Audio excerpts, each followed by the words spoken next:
Hello students, मैं रमेश त्याग स्वागत करता हूं आपका आज के इस वीडियो में। दीपावली के बाद आज पहली बार अपने मिल रहे हैं। तो हम शुरू कर चुके थे प्रश्नावली 12, जिसमें जो पृष्ठीय क्षेत्रफल और आयतन के जितने सूत्र थे उन सबको हमने बनाया था। कैसे सूत्र बनता है, कैसे हम काम में लेंगे, वो आज सीखेंगे। लेकिन इससे पहले हम सूत्रों के बारे में चर्चा कर चुके हैं। एक बार सूत्र रिवाइज भी कर लेंगे। उम्मीद करता हूँ आपकी दिवाली बहुत अच्छी रही होगी। अभी पढ़ाई नियमित रूप से स्टार्ट कर चुके होंगे। मैं 2-3 दिन और लेट हूँ, छुट्टियों के बाद भी वीडियो बनाने में कई प्रकार की समस्याएं आ रही थी, तो उस वजह से हम लेट हो चुके हैं। अब नियमित रूप से डेली एक वीडियो आएगा। तो आज हम शुरू करने वाले हैं पृष्ठीय क्षेत्रफल और आयतन, जो टॉपिक नंबर 12 है अपना कक्षा 10 का, उसके प्रश्नों को। पहले सूत्र एक बार रिवाइज कर लेते हैं। इसमें अपने 5 चीजें पढ़ने वाले हैं: घनाभ, घन, बेलन, शंकु और गोला।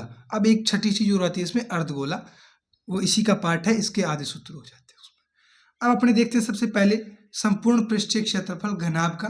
घनाभ की बात करें तो घनाभ में लंबाई, ऊंचाई और चौड़ाई 3 विमाएं होती हैं। अब इसका संपूर्ण पृष्ठीय क्षेत्रफल का सूत्र हमने बनाया था, वो बनाया था 2 गुणा लंबाई इंटू चौड़ाई प्लस चौड़ाई इंटू ऊंचाई प्लस ऊंचाई इंटू लंबाई। ये सूत्र हमने बनाया था। क्षेत्रफल की इकाई होती है वो क्या होती है? वर्ग इकाई होती है। उसके बाद अपने घनाभ का वक्र पृष्ठीय क्षेत्रफल की बात करें तो उसमें छत और तला दो है वो लेफ्ट हो जाते हैं। यानी जब वक्र पृष्ठ की बात की जाए तो सिर्फ और सिर्फ चारों दीवारों का क्षेत्रफल ज्ञात किया जाता है। तो उसमें अपने पास क्या आएगा? 2 गुणा ऊंचाई, बार कॉमन ले लेंगे, और ब्रैकेट में आ जाएगा लंबाई प्लस चौड़ाई वर्ग इकाई। ये घनाभ का वक्र पृष्ठ क्षेत्रफल हो जाएगा। उसके बाद अपने बात करते हैं घनाभ के आयतन की।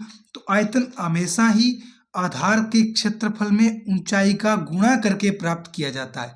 आयतन का मतलब होता है कि इसमें कितनी मात्रा आएगी, यानी वॉल्यूम इसमें कितना समा सकता है वो। तो उसका क्षेत्रफल आयतन क्या होता है घनाभ का? लंबाई गुणा चौड़ाई, ये उसके जो आधार का क्षेत्रफल हो गया, और इसमें ऊंचाई की गुणा कर दी। तो लंबाई गुणा चौड़ाई गुणा ऊंचाई क्या होता है? घनाभ का आयतन होता है। उसके बाद अपने बात करते हैं घन की। घन एक ऐसा ठोस त्रिविमीय आकृति होती है जिसकी सभी विमाएं क्या हो? बराबर हो। 6 फलक होते हैं, 6 के 6 फलक बराबर होते हैं। अब घन का संपूर्ण पृष्ठीय क्षेत्रफल क्या होगा? घन का प्रत्येक फलक एक वर्ग होता है। घन का प्रत्येक फलक एक वर्ग होता है, और एक वर्ग का क्षेत्रफल हम जानते हैं क्या होता है? भुजा स्क्वायर होता है।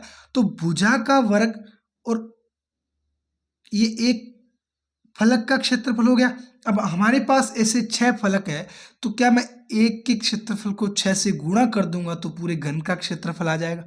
तो अपने पास घन का संपूर्ण पृष्ठीय क्षेत्रफल क्या हो जाएगा? 6 गुणा भुजा स्क्वायर। ये मोस्ट इंपॉर्टेंट है इस प्रश्नावली का, ये सबसे ज्यादा बार प्रयोग होने वाला है। जो घन का संपूर्ण पृष्ठीय क्षेत्रफल है वो मैक्सिमम टाइम हम प्रयोग में लेंगे। इसके बाद अपने बात करते हैं घन का वक्र पृष्ठीय क्षेत्रफल। वक्र पृष्ठीय में मैंने पहले बताया आपको, घनाभ के लिए बताया था, छत और तले को छोड़ दिया जाता है। तो इसमें 2 विमाएं छोड़ दी जाएगी, यानी 4 विमाओं का क्षेत्रफल।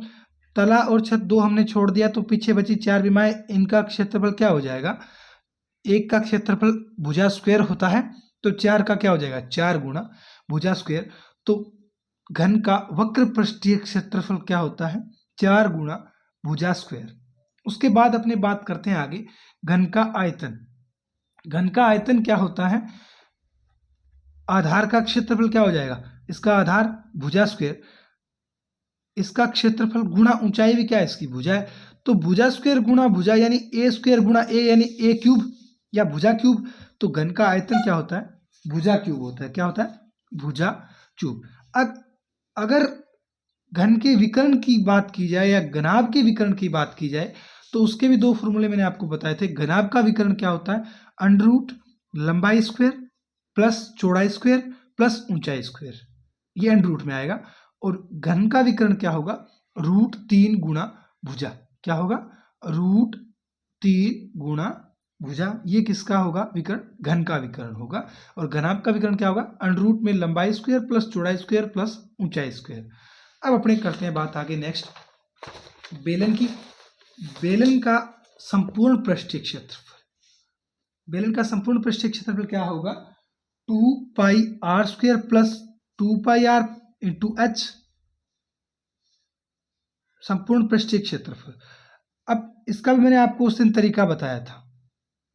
ये इसको अगर काट के आप पूरा लंबा करोगे तो ये क्या मिलेगा, एक आपको आयतन मिलेगा और इसमें दो वृत्त है तो 2πr² तो ये हो गया, और इसकी जो लंबाई है वो क्या होगी, वो होगी 2πr, क्योंकि ये वृत्त की परिधि तो है, और ऊंचाई, ये आयत का क्षेत्रफल क्या होता है, लंबाई गुणा चौड़ाई, तो चौड़ाई तो होगी इसकी, ये ऊंचाई है वो, और लंबाई होगी इसकी 2πr, तो 2πrh और 2πr²। अगर इसमें से अपने 2πr बाहर कॉमन लेते हैं तो बेलन का संपूर्ण पृष्ठीय क्षेत्रफल अपने पास क्या बनता है, 2πr r प्लस h। जिन विद्यार्थियों को इतना बताने से समझ नहीं आ रहा वो इससे पहले वाला वीडियो देख सकते हैं, लिंक डिस्क्रिप्शन बॉक्स में है, वहां से आप कैसे बनता है सूत्र ये पूरा का पूरा बताया गया है इससे पहले वाले वीडियो में, तो वो वीडियो देख के आप इसको आसानी से समझ सकते हो। यहाँ रिवाइज करवाया जा रहा है तो फास्टली जल्दी जल्दी करवाया जा रहा है। उसके बाद अपने बात करते हैं बेलन के वक्र पृष्ठीय क्षेत्रफल की। तो बेलन का वक्र पृष्ठीय क्षेत्रफल क्या होता है, 2πrh। इसमें ये छोड़ दिया जाता है, दोनों जो बाहरी किनारे हैं जो वृत्त बन रहे हैं इन दोनों वृत्तों को छोड़ दिया जाता है, तो ये 2πr² गायब, बचा क्या 2πrh। तो बेलन का वक्र पृष्ठीय क्षेत्रफल क्या होता है, 2πrh। बेलन के आयतन की बात करें तो आयतन क्या होता है, आयतन मैंने बताया आधार का क्षेत्रफल ज्ञात करो और ऊंचाई से गुणा कर दो, वही क्या होता है, आयतन होता है। तो इसका आधार क्या है, वृत्त है, तो वृत्त का क्षेत्रफल πr² और ऊंचाई h, तो πr² h घन इकाई, ये क्या हो जाएगा, इसका आयतन हो जाएगा। इसके बाद बात करते हैं अपने शंकु की। शंकु में मेनली तीन चीजें होती हैं, एक त्रिज्या होती है, एक हाइट होती है और एक होती है तिर्यक ऊंचाई। जो तिरछी ऊंचाई है वो क्या होती है, तिर्यक ऊंचाई होती है। तो तिर्यक ऊंचाई कैसे ज्ञात कर सकते हैं, ये कोण 90 डिग्री का होता है, इसकी मदद से अपने पाइथागोरस प्रमेय लगाएंगे, और पाइथागोरस प्रमेय में कर्ण स्क्वायर बराबर क्या होता है, रूट में आधार स्क्वायर प्लस लंब स्क्वायर। तो इन दोनों का वर्गों का योग करो और उसके ऊपर अंडरूट लगा दो, ये तिर्यक ऊंचाई आ जाएगी। अब बात करते हैं अपने जो शंकु है इसके वक्र पृष्ठीय क्षेत्रफल की, तो वो क्या होगा, πrl। अब इसको भी काट छाट के ये पूरा तरीका करने पे बहुत बड़ा हो जाता है, इसलिए इसको सीधा बताया गया आपको उस वीडियो में भी। तो वक्र पृष्ठीय क्षेत्रफल क्या होता है, πrl होता है, और संपूर्ण पृष्ठीय क्षेत्रफल क्या होता है, πr², ये भी लग जाएगा साथ में, प्लस πrl, क्योंकि ये इतना तो है ही वक्र, तो ये बाहरी किनारा है इसका, प्लस ये वर्त और जुड़ जाएगा, तो πr² और जुड़ जाएगा πrl में। अब πr बाहर कॉमन लेंगे, r प्लस l। उसके बाद अपनी बात करते हैं शंकु के आयतन की। शंकु का आयतन क्या होता है, 1/3 πr²h। ये लगभग बेलन का जो आयतन होता है इसका 1/3 होता है। बेलन का आयतन πr² होता है और शंकु का इसका 3 का भाग देने पे प्राप्त होता है, तो कितना होता है, 1/3 πr²h। उसके बाद अपने बात करते हैं गोले की। गोले का वक्र पृष्ठीय क्षेत्रफल क्या होता है, इसका चाहे वक्र हो चाहे संपूर्ण हो वो एक ही बात होती है, इसमें कौन सी छत होती है कौन सा तला होता है, चारों ओर से गोल होता है। तो गोले का पृष्ठीय क्षेत्रफल क्या होगा, πr², 4 से गुणा कर दी जाएगी। माना जाता है ऐसे 4 गोले, ऐसे 4 वृत्त है, ऐसा मान लो अपने 4 वृत्त है इसमें, ऐसे ऐसे करके 4 πr²। गोले का आयतन क्या होगा, 4/3 πr²। और अर्धगोला, अर्धगोले का वक्र पृष्ठीय क्षेत्रफल भी होगा और संपूर्ण पृष्ठीय भी होगा, क्योंकि इसमें एक छत बन जाती है ना ऊपर वाली, तो इसका जो वक्र पृष्ठीय क्षेत्रफल है वो तो क्या हो जाएगा, इसका आधा हो जाएगा गोले का, वो हो जाएगा 2πr², और आयतन इसका हो जाएगा 2/3 πr², ये भी आधा हो जाएगा। लेकिन संपूर्ण पृष्ठीय क्षेत्रफल थोड़ा सा अटके है, वो कितना हो जाएगा, एक वृत्त का और जुड़ जाएगा इसमें, तो कितना हो जाएगा 3πr²। ये अपना क्या था, टोटल जितने इसमें फॉर्मूले हमें काम में लेने हैं वो सब थे। ये दिवाली से पहले का वीडियो है, इसमें करवाया गया था। उसके बाद दिवाली की छुट्टियों में किसी प्रकार का कोई वीडियो नहीं डाला गया। अभी आज से फिर से स्टार्ट हो रहे हैं। आज अपने शुरू करने वाले हैं प्रश्न संख्या 1 से आगे जितने भी 12.1 के प्रश्न हैं वो सब प्रश्न करने वाले हैं। एक एक प्रश्न को बिल्कुल अच्छे से हल किया जाएगा। इन सूत्रों वाला वीडियो इससे पहले वाला वीडियो है, लिंक डिस्क्रिप्शन बॉक्स में मिल जाएगी, आप वहाँ से वीडियो देख सकते हो, और जिस प्रकार का भी जैसा भी डाउट है वो आप अपना सोल्व कर सकते हो और वीडियो से एक एक सूत्र को समझ सकते हो। अब शुरू करते हैं अपने प्रश्न संख्या 1 से। प्रश्नावली 12, प्रश्न नंबर 1। प्रश्न नंबर 1 क्या है, प्रश्न नंबर 1 में कहा गया है दो घनों जिनमें से प्रत्येक का आयतन कितना है, 64 सेंटीमीटर क्यूब है। घन है जिसका आयतन क्या है, 64 सेंटीमीटर क्यूब है, और ऐसे दो घन है के संलग्न फलकों को मिलाकर एक ठोस बनाया जाता है। जैसे कोई दो घन है उनको मिला दिया जाता है पास पास और उससे एक ठोस बनाया जाता है, तो दो घन मिलने पे क्या बनता है, घनाभ बनता है। देखेंगे अपने डायग्राम बनाएंगे इस प्रश्नावली में, चाहे इससे पहले वाली 11वीं में चाहे 10वीं में, बिना डायग्राम बनाए, और 9वीं में भी बिना डायग्राम बनाए आपको एग्जाम में एक भी प्रश्न नहीं करना है। डायग्राम बना के ही आपको एग्जाम में प्रश्न करने हैं। पहले डायग्राम बनाओ, उसके बाद प्रश्न को हल करना है। तो क्या कहा इसने, दोनों घनों को मिला दिया जाता है, इससे प्राप्त घनाभ का पृष्ठीय क्षेत्रफल ज्ञात कीजिए। तो सबसे पहले अपने डायग्राम बनाते हैं, दो घन बनाते हैं, उन दोनों को मिला देते हैं। इस पे हमने प्रश्नावली के प्रश्न स्टार्ट कर रहे हैं आज। प्रश्नावली 12 है।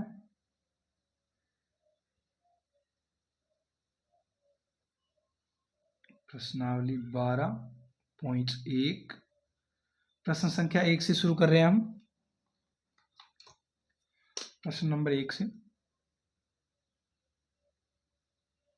पहला प्रश्न क्या दिया गया था हमें, दो घन दिए गए थे जिनका आयतन कितना था, 64 सेंटीमीटर क्यूब था। दोनों घनों का आयतन 64 सेंटीमीटर क्यूब है। तो पहले घन बना लेते हैं अपने, और दोनों को मिला के ही बना लेते हैं क्योंकि दोबारा डायग्राम नहीं बनाना पड़ेगा हमें।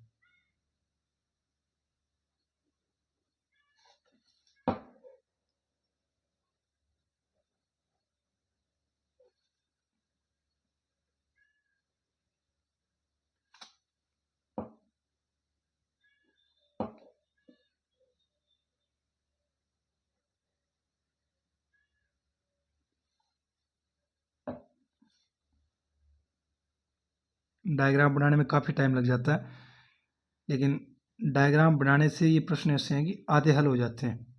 डायग्राम की मदद से आधा आंसर आ जाता है। ये अपना एक घन तैयार हो चुका है। इसमें इसका आयतन है वो कितना दिया गया है हमें, 64 सेंटीमीटर क्यूब। एक और इसके जैसा बिल्कुल दो बनाए गए, दो घन बोले गए, तो एक इसके जैसा बिल्कुल और बना लेते हैं। ये दोनों मिले हुए हैं, ऐसा कहा इन्होंने, दोनों को मिला देते हैं अपने, तो इनके अकॉर्डिंग ही चलते हैं, मिला ही देते हैं। जैसा प्रश्न में कहा जाता है वैसा करते जाना है।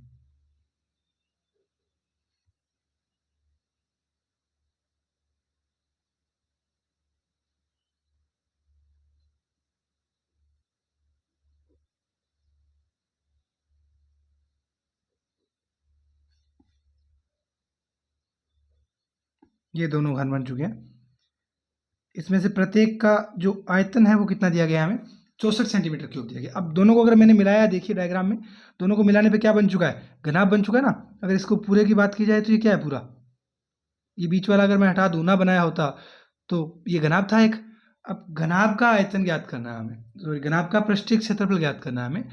इसका पृष्ठीय क्षेत्रफल है वो हमें, सॉरी आयतन है वो हमें दिया गया है। तो घन का आयतन होता क्या है, हमें दिया क्या है, घन का आयतन दिया है, दिया है हमें, दिया है, दिया है घन का आयतन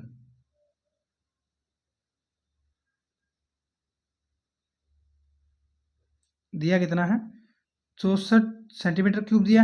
और हम जानते हैं घन का आयतन होता कितना, भुजा क्यूब, यानी अपने भुजा मान लेते हैं, कोई ए है, ये ए होगी, ये भी ए होगी, ये भी ए, और ये भी ए, ये भी ए, ये सब भुजाओं का मान कितना है, ए है। तो ए क्यूब, हम जानते हैं भी घन का आयतन है वो भुजा क्यूब होता है, तो ये ए क्यूब हो गया, बराबर कितना है, 64। अब इधर से क्यूब हटाएंगे तो घनमूल करेंगे अपने, तो इधर ए बन जाएगा और इधर कितना बन जाएगा, 64 की पावर 1/3। 64 की पावर 1/3 का मान कितना होता है, 4। 64 का घनमूल कितना होता है, 4 होता है। तो ए का मान अपने पास कितना आ चुका है, 4 आ चुका है।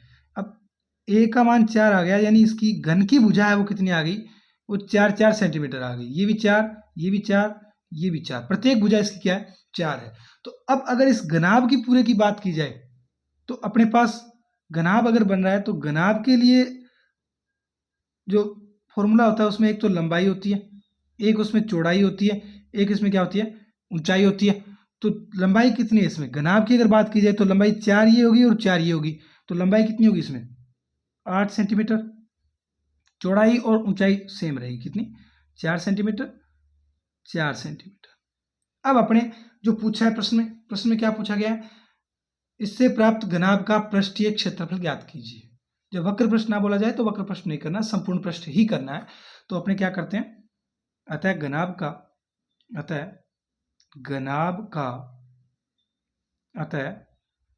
घनाभ का संपूर्ण पृष्ठीय क्षेत्रफल, या पृष्ठीय क्षेत्रफल लिख सकते हो, संपूर्ण पृष्ठीय क्षेत्रफल होता क्या है, घनाभ का संपूर्ण पृष्ठीय क्षेत्रफल क्या होता है, 2 बार होता है LB plus BH plus HL, ये होता है। इसमें मान रख देते हैं 2 गुणा L, 8 गुणा में कितना है B गुणा में 4 प्लस 4 गुणा 4 प्लस 4 गुणा 8, ये आ जाएगा 2, 8 चौके 32 प्लस 4 चौके 16 प्लस 8 चौके 32, 32 32 64 और 16, 16 पंजे 80, यानी 2 गुणा 80 बराबर कितना हो जाएगा 160 वर्ग सेंटीमीटर। कितना हो जाएगा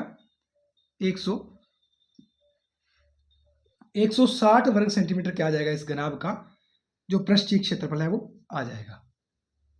ये अपना क्या हो जाएगा, फाइनल आंसर हो जाएगा 160 वर्ग सेंटीमीटर।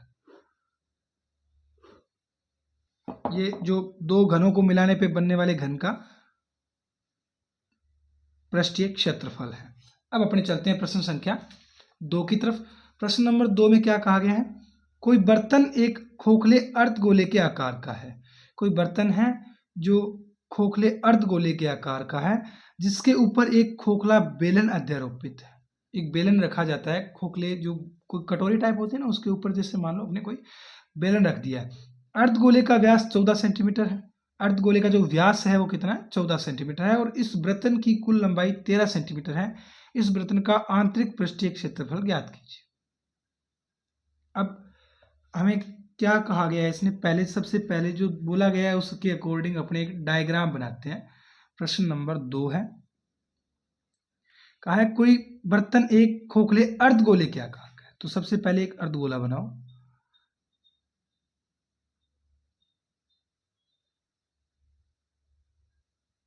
ये अपना अर्धगोला हो गया, खोखला है, और ये क्या हो जाएगा, इसका व्यास कितना दिया गया 14 सेंटीमीटर दिया है। तो इसकी त्रिज्या कितनी हो जाएगी, त्रिज्या कितने सेंटीमीटर हो जाएगी, तो व्यास 14 है तो त्रिज्या कितनी होगी, व्यास की आधी होती है 7 सेंटीमीटर। और इसके ऊपर एक बेलन अध्यारोपित किया गया है, कोई बेलन है जो इसके ऊपर रखा गया है। तो ये अपने बेलन बना देते हैं, ये हो जाएगा इसके ऊपर बेलन बना लिया। अब इसके ऊपर रखा गया है तो इसकी भी बेलन की भी त्रिज्या क्या होगी, इसके ऊपर तभी रखा गया है जब ये समान व्यास के होंगे। तो इसकी त्रिज्या भी कितनी हो जाएगी 7 सेंटीमीटर। और कुल लंबाई यानी वृत्तन की जो कुल ऊंचाई है ना, वो देखो पात्र की कुल ऊंचाई 13 सेंटीमीटर है।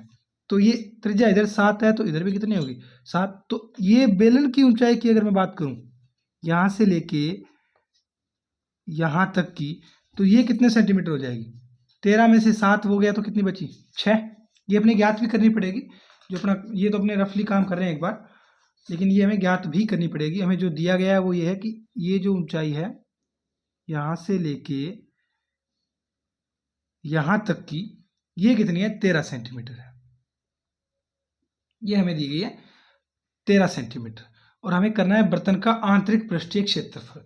अब आंतरिक पृष्ठीय हो चाहे बाह्य पृष्ठीय हो, क्योंकि इसमें बर्तन की मोटाई हमें दी नहीं गई है तो खोखले से हमें कोई मतलब नहीं है, हमें तो बाह्य ही कर देंगे। जो वक्र पृष्ठ है वही ज्ञात करना है हमें, ना आंतरिक का मतलब है ना बाह्य का मतलब है। तो अब अपने पास जो दिया गया था उसके अकॉर्डिंग लिखते हैं, और फिर अपने जो चीज़ें जैसे 7 ज्ञात किया हमने, ये 6 ज्ञात किया, ये अपने लिखते हैं और उनको बनाते हैं। तो सबसे पहले हमें दिया क्या है, इसमें दिया है दिया है अर्धगोले का व्यास। क्या दिया है? अर्धगोले का व्यास। अर्धगोले का व्यास कितना है? अर्धगोले का व्यास 14 सेंटीमीटर। कितना है? 14 सेंटीमीटर। और पात्र की या बर्तन की ऊंचाई कितनी दी गई है हमें? बर्तन की ऊंचाई दी गई है हमें 13 सेंटीमीटर। अतः हम कह सकते हैं अर्धगोले की त्रिज्या अर्धगोले की त्रिज्या क्या हो जाएगी? त्रिज्या हो जाएगी व्यास बटे 2, यानी 14/2 अर्थात 7 सेंटीमीटर। जो अर्धगोला है उसकी त्रिज्या कितनी हो जाएगी? 7 सेंटीमीटर। और बेलन की ऊंचाई, अब बर्तन की कुल ऊंचाई कितनी है? 13 सेंटीमीटर। तो बेलन की कुल ऊंचाई कितनी हो जाएगी? तो बेलन की ऊंचाई यानी अपने h का मान कितना हो जाएगा? 13 - 7, क्योंकि ये इतनी दूरी कितनी है? ये 7 सेंटीमीटर है। ये डायग्राम में बिल्कुल रियल जैसा नहीं लग रहा, ये बनाने में थोड़ी सी अपने क्यों पेज पे बनाते हैं इतना कंफर्म नहीं बनाते, लग नहीं रहा, लेकिन ये 7 सेंटीमीटर और ये पीछे कितनी बचेगी? 13 में से 7 जाएगी तो यानी 13 - 7, तो ऊंचाई कितनी आ रही है बेलन की? 6 सेंटीमीटर। कितनी आ रही है? 6 सेंटीमीटर। अब हमसे कहा गया कि बर्तन का कुल पृष्ठीय क्षेत्रफल ज्ञात कीजिए। पूरे बर्तन का करना है तो हमें ये बर्तन, अब गोला, इसमें जो अर्धगोला है और ये बेलन दोनों जुड़े हुए हैं, तो हमें करना क्या होगा? बर्तन का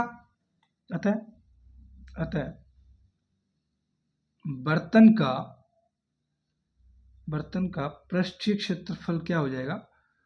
पृष्ठीय क्षेत्रफल हो जाएगा बेलन का पृष्ठीय क्षेत्रफल प्लस अर्धगोले का पृष्ठीय क्षेत्रफल, प्लस क्या हो जाएगा? अर्धगोले का पृष्ठीय क्षेत्रफल। अब बेलन का पृष्ठीय क्षेत्रफल क्या होता है? बेलन का पृष्ठीय क्षेत्रफल क्या होता है? 2πr प्लस अर्धगोले का। अब इसमें संपूर्ण पृष्ठीय क्षेत्रफल नहीं लेंगे हम। क्यों नहीं लेंगे? क्योंकि ये इसमें आ चुका है, बेलन वाले में, ये बेलन वाले में आ चुका है। हमें चाहिए सिर्फ बेलन का वक्र पृष्ठ, ये वाला, तो वो कितना होता है? 2πr²। क्या होता है? 2πr²। अब इसमें से मान रखने से पहले अपने थोड़ा बहुत कॉमन ले लेते हैं बाहर। मान रखने से पहले थोड़ा बहुत, ये दिख नहीं रहा, ये रहा 2πr प्लस 2πr²। ये इसमें से अपने 2πr कॉमन आ रहा है, वो बाहर कॉमन ले लेते हैं ताकि आसान होगी कैलकुलेशन। तो 2πr बाहर कॉमन ले लिया हमने, 2πr, अंदर बचेगा h प्लस r। अब टोटल मान रख देते हैं अपने, 2 गुणा पाई का मान 22/7 लेना है जब तक अन्यथा ना कहा जाए। r का मान 7, h का मान 6 प्लस r का मान 7। 7 से 7 कट जाएगा, 22 दूए 44 गुणा 6 और 7 13। अब इसको गुणा कर देते हैं अपने सीधा, 13 चौके 52, 2 ऐसे लगी 5, 13 चौके 52 और 5 57, 572 वर्ग सेंटीमीटर क्या आ जाएगा? बर्तन का टोटल जो पृष्ठीय क्षेत्रफल है वो आ जाएगा। बर्तन का पृष्ठीय क्षेत्रफल कितना होगा? 572 वर्ग सेंटीमीटर। क्या हो जाएगा? 572 वर्ग सेंटीमीटर। अब अपने तीसरा प्रश्न इससे नेक्स्ट वीडियो में करेंगे, क्योंकि वीडियो काफ़ी बड़ा हो चुका है, 24-25 मिनट का हो चुका है। आज 2 ही प्रश्न हो पाए क्योंकि हमने पहले वाला जो है वो रिवीजन किया था। अब इससे नेक्स्ट अगले वीडियो में अपने 4-5 प्रश्न करेंगे एक वीडियो में। तो मिलते हैं नेक्स्ट वीडियो में। जय हिंद, जय भारत। आप ज़्यादा से ज़्यादा चैनल को शेयर कीजिए ताकि आपके जो सहपाठी हैं वो जुड़ सके। अब नियमित रूप से इस पर वीडियो आने वाले हैं। कक्षा 10 का एग्जाम टाइम है वो नज़दीक आ चुका है। अभी अर्धवार्षिक आपकी होने वाली है, तो अर्धवार्षिक से रिलेटेड इंपॉर्टेंट जो प्रश्न है वो भी हल करवाए जाएंगे, वो आपको बताए जाएंगे। तो ज़्यादा से ज़्यादा अपने जो भी फ्रेंड लोग हैं उनको जोड़िए ताकि हमें भी मोटिवेशन मिलता रहे, हम भी और ज़्यादा मेहनत करने की सोच सकें। तो मिलते हैं नेक्स्ट वीडियो में। धन्यवाद।